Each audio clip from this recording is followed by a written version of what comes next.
Triyamban. I study in class UKG.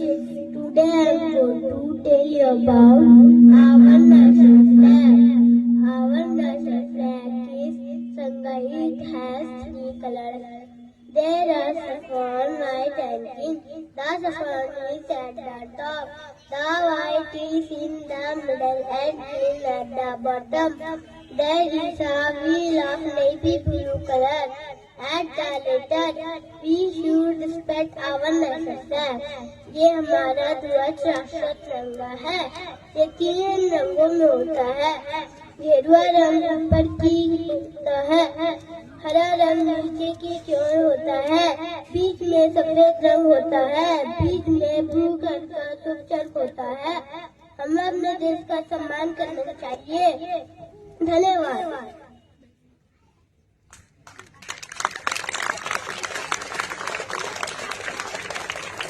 Jana Gana मन अधिनायक जय हे भारत भाग्य विधाता। पंजाब सिंध गुजरात मराठा द्राविड़ उत्कल गंगा। विंध्य हिमाचल यमुना गंगा उज्जल जलधि तरंगा। तव शुभ नामे जागे, तव शुभ आशीष मागे। गाहे तव जय गाथा।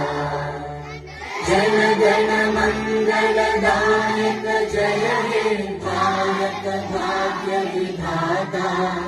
जय हे जय हे जय हे जय जय जय जय हे।